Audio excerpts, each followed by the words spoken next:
Good morning. It is Friday. It's a beautiful morning. Welcome to my morning conversation. This is not a conversation with you.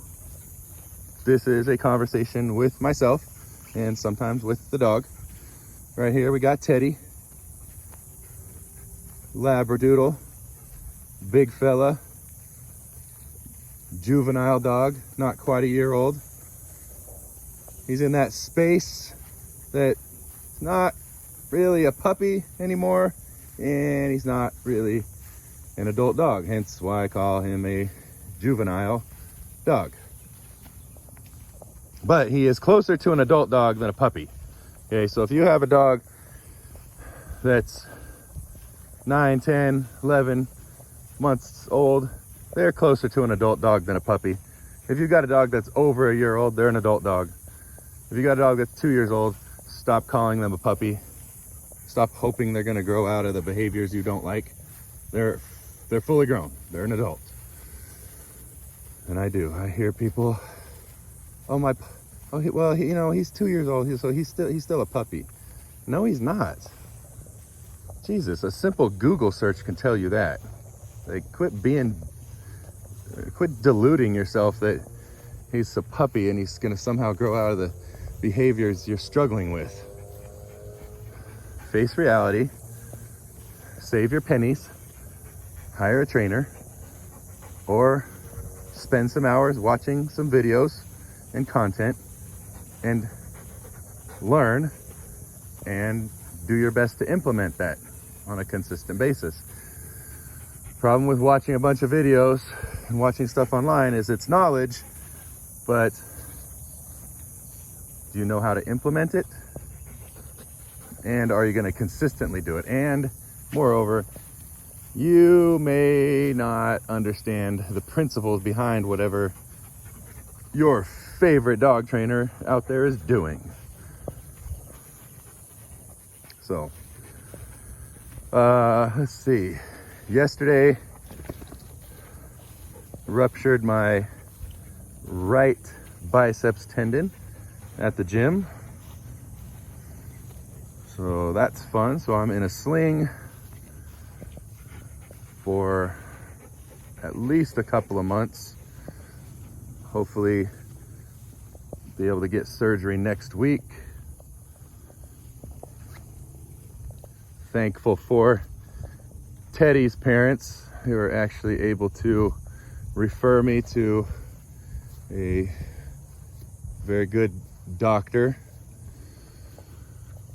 I actually got into the doctor. Let's go, bud. I actually got into the doctor within an hour of the injury, so that's good. I'm very grateful for that. Come on, bud.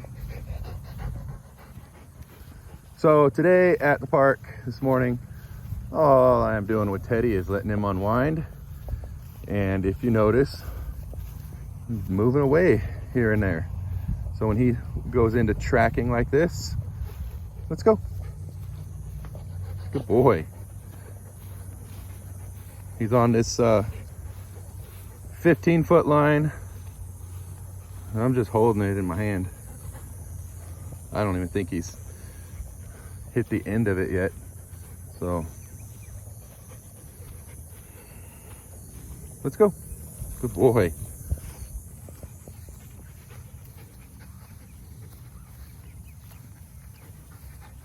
He's checking in. So these are things I'm looking for. Is he checking in? Does he go into tracking, smelling the ground like that, and then check in? Yep. Let's go. That's what I'm looking for. That's beautiful. I did not bring a toy to play with today. I just don't have the hands for it. But next time.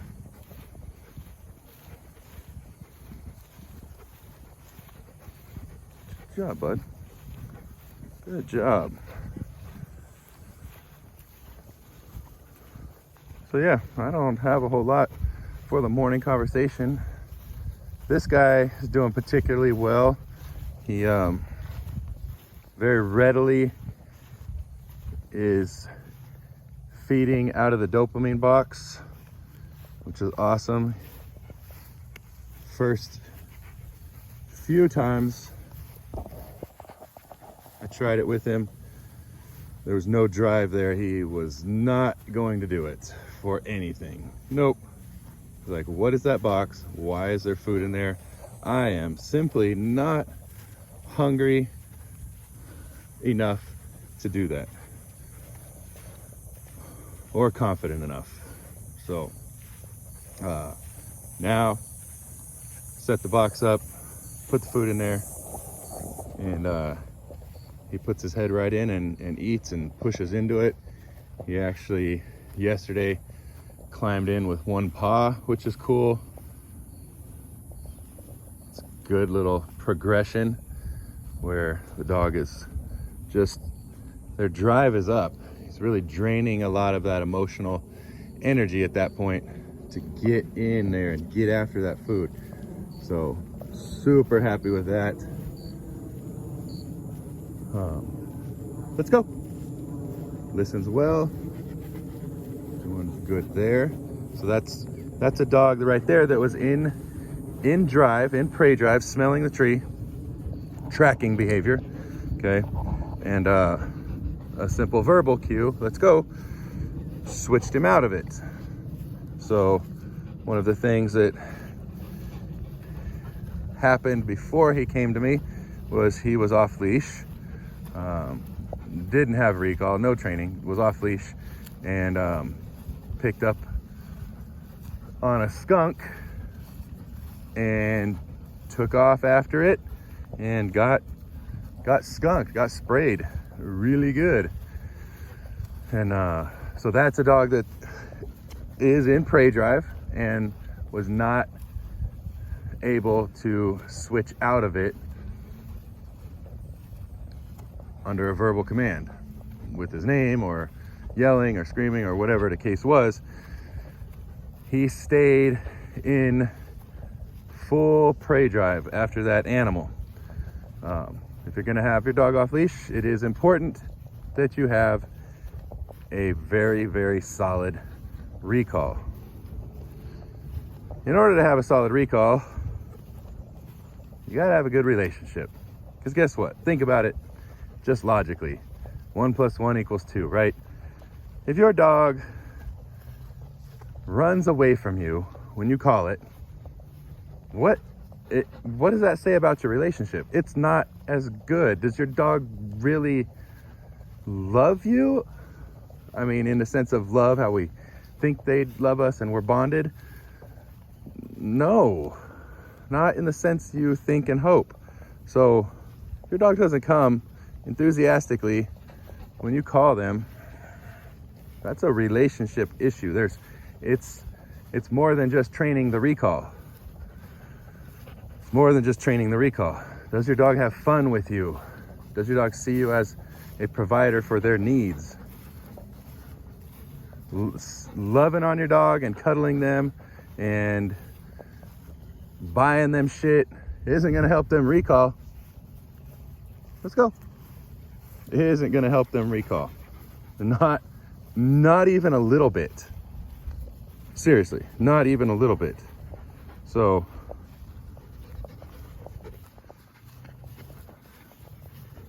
yeah, but you got to be able to train a recall. Training a recall starts in the home, starts when they are a little puppy, starts with a leash on them. Lots of ways to motivate them. Food, toys, affection, all of the above I recommend using. What turns your dog on? Do they have fun with you? It's not about, because at the end of the day, you just give them a treat, maybe, or a toy or whatever.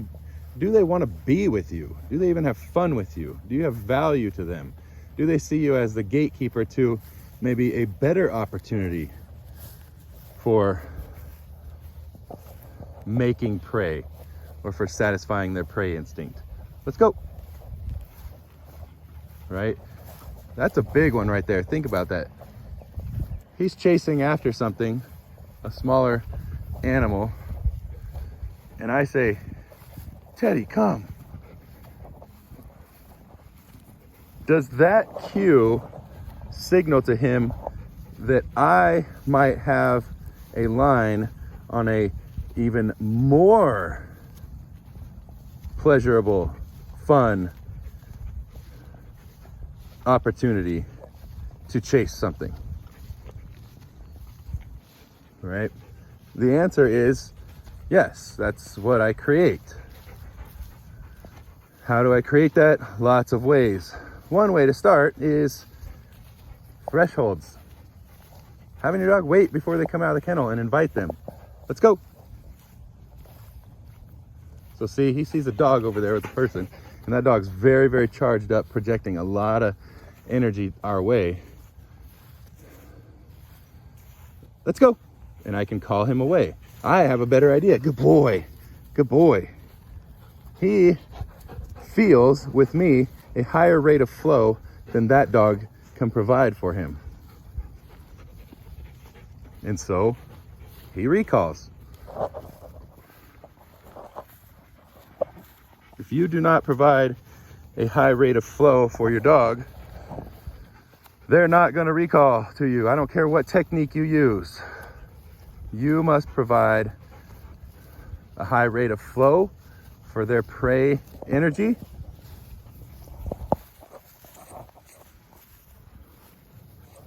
But back to thresholds. Before they come out of their kennel, have them wait. Invite them to come out of their kennel. Or do they just rush out? Let's go. So now he hit a boundary. Let's go. Good boy. Good boy. Because see, Teddy here is used to seeing a dog and running up and saying hi to it. Let's go. So he hit a boundary there. He gets a little jerk on the leash. Is that uncomfortable? You betcha. Is it painful or is it injury? Does it cause injury? No. You're being a damn baby with your dog. Let me just stop and let me continue going with him instead of moving the other way or checking that leash to get him back to you. Sit. Rest. Rest. Good boy. Rest.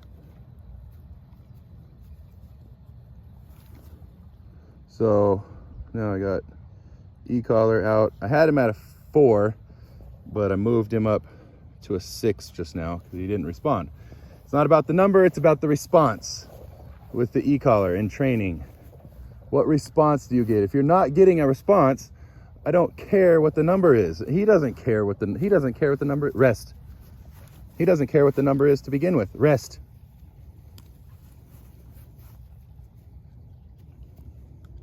Good. So, e-collar's empowering as well. He's at a 6. I said rest. I'm holding, he doesn't. I hold this down until he lays down. He doesn't know I'm pressing this. Is it a little bit uncomfortable? Yeah. It's not painful. It's more that he's like, whoa, I feel something. I feel something. What is that? How do I escape that? How does he escape it? He lays down. So the next time I tell him rest, he is much more likely to do it on the verbal. If you're not familiar with, everybody's familiar with positive reinforcement because the world's a bunch of fucking pansies and they don't understand anything else other than positive reinforcement. And that's what that's what people market and sell you, that I'm force-free, I'm positive. Okay, no you're not, and I can prove it. But do you understand what negative reinforcement is? Most people think that negative reinforcement means something bad. Negative, right? Think of it as that it's rest. So I'll step on the leash. Rest. Rest.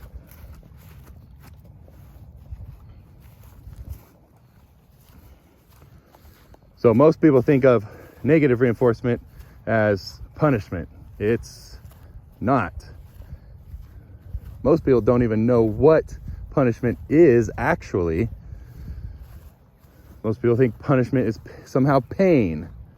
Most people think positive punishment. Most people don't even know what that is. Most people utilizing, even trainers that utilize positive reinforcement, don't know what positive punishment is. I'm not punishing him here. This is negative reinforcement. When he does it successfully without the negative reinforcer, I'll reward him. And I'll reward him, and I have. This is the first time I've done this drill here.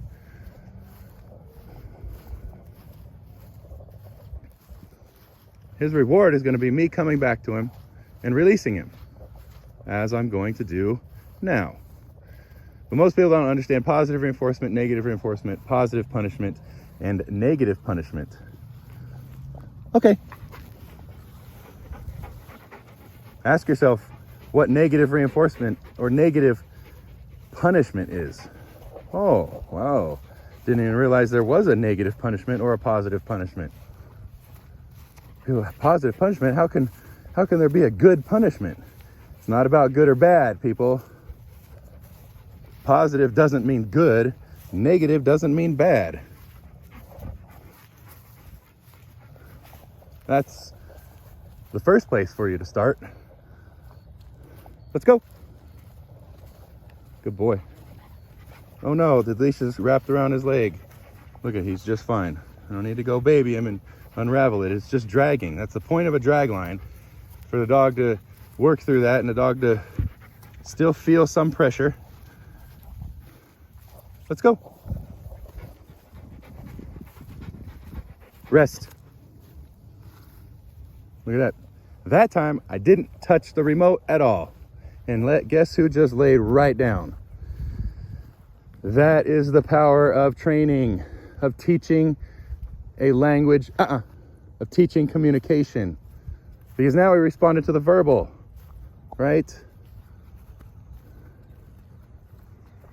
At no time was this dog in pain.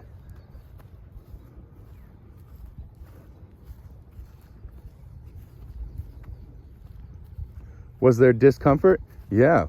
Was there more discomfort than when I checked the leash because he wanted to go make contact with that dog? Nope.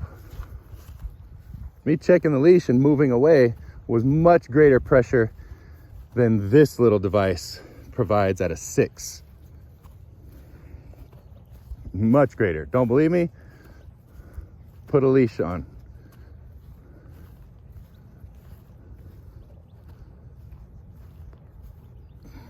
And now I have his focus. And there's dog up there on the hill. This dog's over there walking. So I'll go back to him and then I'll release him. Okay.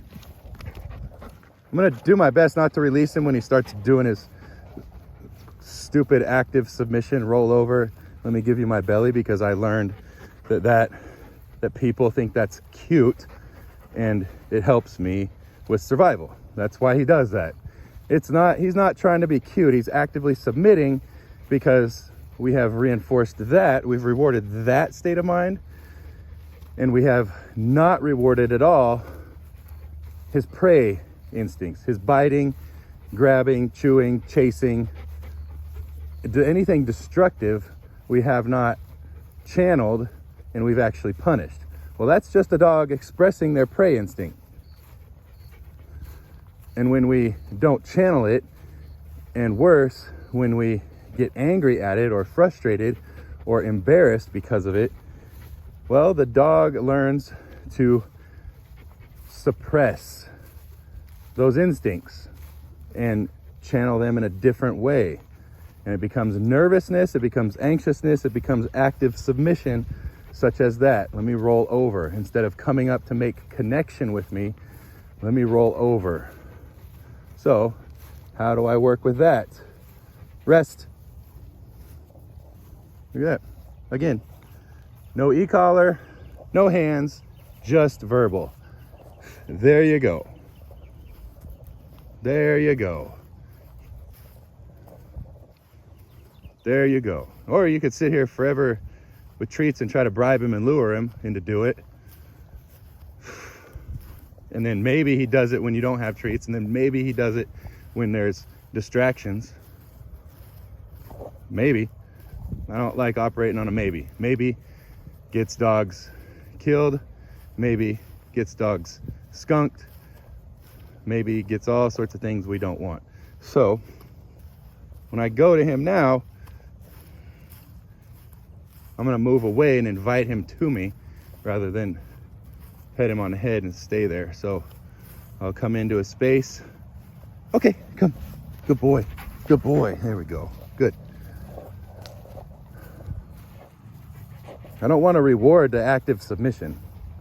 You don't need to submit to me. This isn't a dominance thing. Let's cooperate. Let's be in harmony. Rest. There you go. I have rest.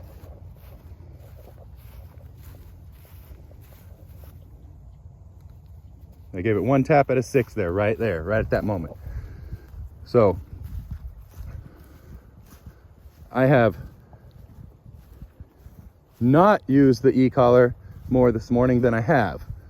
So, which is awesome. That's how I teach it. I teach it so that we don't need to use it all the time. Just like I teach a leash, so we don't need to rely on it all the time.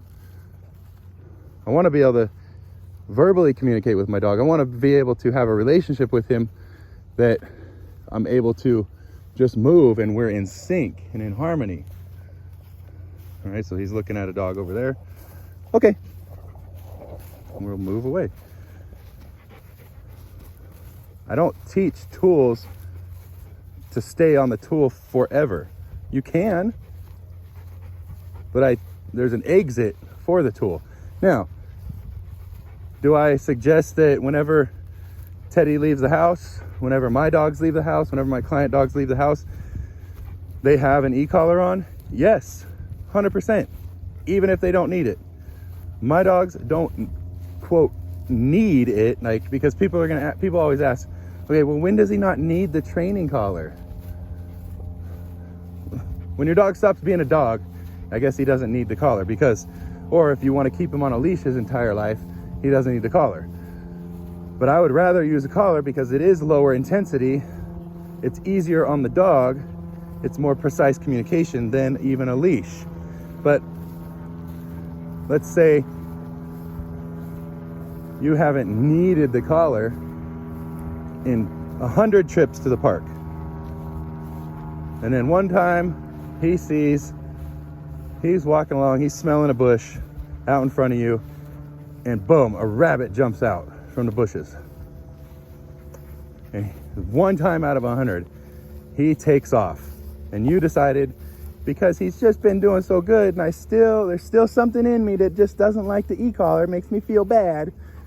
He takes off after the rabbit because he's already in prey drive. Rest. He's already in prey drive, sniffing in the bush, looking for the rabbit. You didn't realize he had already caught the scent of the rabbit. And now that scent turned into movement.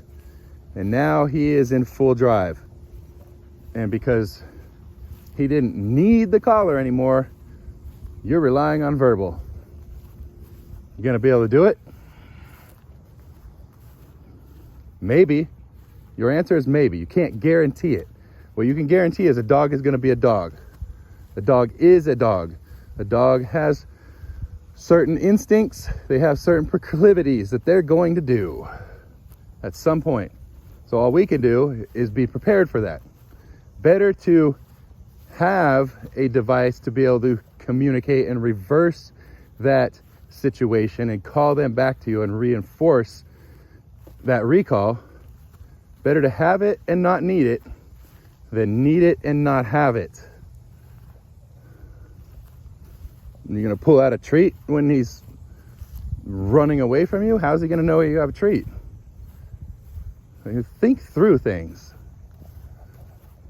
Better to have it and not need it than need it and not have it.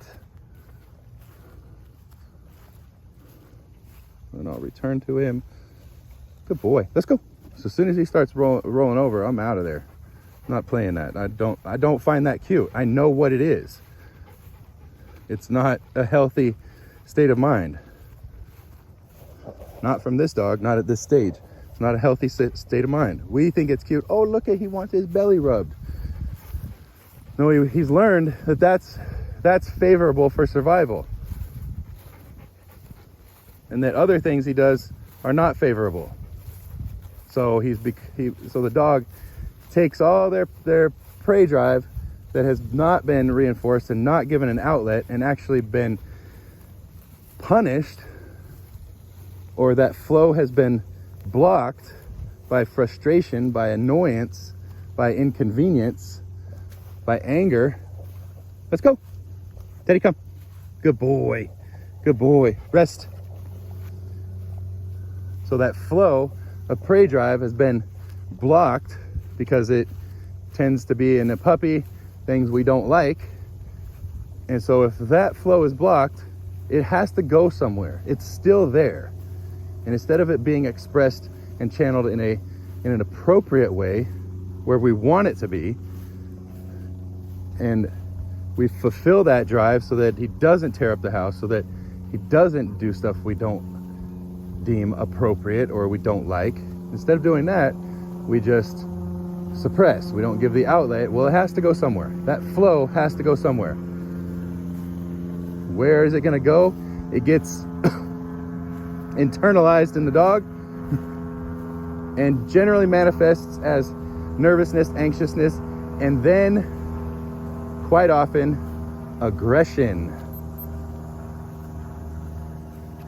Sometimes aggression. So he sees that dog up there, those little dogs. Okay, let's go. So I'm always moving away from him. I'm gonna move away from what he wants to go do unless I wanna bring him to it. And I don't wanna bring him to other dogs. He doesn't need to be meeting other dogs all the time. At all.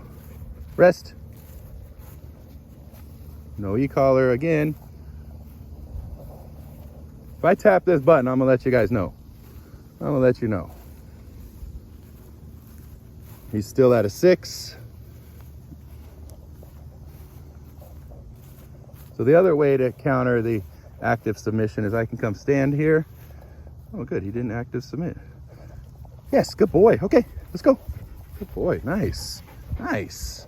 Good job, bud. Good job.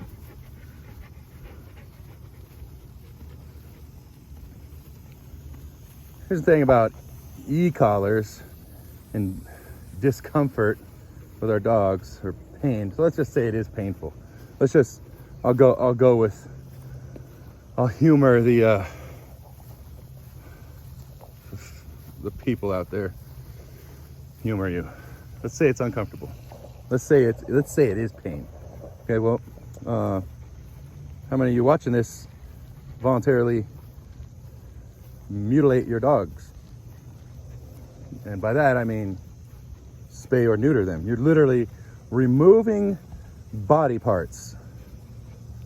Major surgery. Major surgery.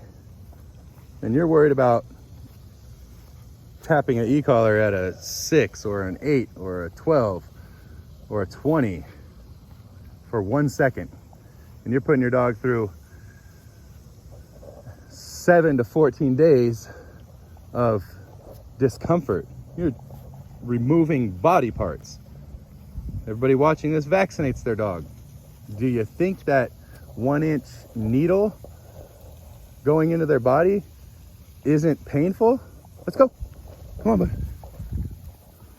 I mean, but we do that and we don't even think twice about it. But when it comes to training, we want it to be all sunshine and roses and make sure you always feel good. It's all fucking backwards. It's all fucking backwards. Take a second, just use your brain and logic, people. Let's go. We don't think twice about spaying and neutering. We might feel bad. Oh, you're uncomfortable, but we still do it. For what? Health reasons? Well, guess what? Training's good for a dog's health. Setting boundaries in the house is good for a dog's health. Becoming their leader and master is good for the dog's health, so that not only they know their role and place in the world and they don't have to question. It's not confusing, it's not a gray area. So he wants to look at these dogs. Why? Because every time I say dogs, I get to go play with them. Rest. Training your dog is good for their health. Feeding a dog a quality diet is good for their health. But you don't even know what a quality diet is. Most people don't. We just feed what the vet tells us. Remember, the vet is in business. He is in business. But training a dog is good for their health. An untrained dog cannot experience freedom, cannot experience going to the park with their owner and exploring and running around and playing. An untrained dog can injure themselves, can injure somebody else. Okay. So training your dog is good for their health. Go on, figure it out. Up, let's go. Look at that. He sorted that out. See, in that moment, we have a choice to make. Rest. Good job, bud. We have a choice to make in that moment. He's struggling.